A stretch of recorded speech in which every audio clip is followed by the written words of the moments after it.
बिहार लोक सेवा आयोग की वेबसाइट पर अपलोड होगा। ये ठीक कुछ इसी तरीके से होगा जिस तरह आपने हेडमास्टर और हेड टीचर का आपने देखा था कि बिहार लोक सेवा आयोग ने रिजल्ट जारी करने से पहले उसका रोस्टर अपनी वेबसाइट पर डाला था। तो कल इस बात की पूरी संभावना है कि कल क्लास से 1 से 5, 6 से 8 का रोस्टर बिहार लोक सेवा आयोग अपनी वेबसाइट पे डालेगा।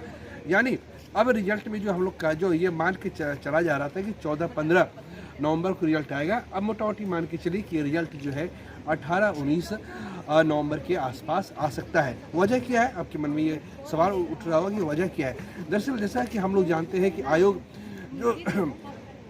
जो जुडिशरी की परीक्षा हुई थी उसका परिणाम आया था, उसका इंटरव्यू कल से आरंभ हो रहा है। लिहाजा आयोग का कहना है कि हमारे पास केवल शिक्षक भर्ती परीक्षा ही नहीं है बल्कि उसके पास और भी कई सारे विभागों की परीक्षाएं हैं, उसका रिजल्ट जारी करना भी उसकी जिम्मेदारी है। लिहाजा वो एकमेव तरीके से केवल शिक्षक भर्ती परीक्षा पर ही अपना पूरा ध्यान नहीं ला सकता है। अब आपके मन में सवाल ये उठ रहा होगा कि क्लास 9 से 10, 11 से 12 तक का रोस्टर क्लियरेंस कब होगा। अगर रोस्टर ही क्लियरेंस नहीं हुआ तो रिजल्ट आने में कितनी देरी होगी।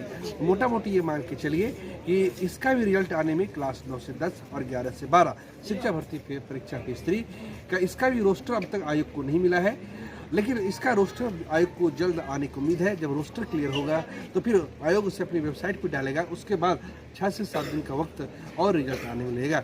हम मोटा मोटी मान के चलते हैं कि हालांकि अब आयोग क्या जो आयोग में जो हमारे सूत्र है वो भी बताते थक चुके हैं और हम लोग भी ये पूछते थक चुके हैं कि आखिर रिजल्ट कब आएगा।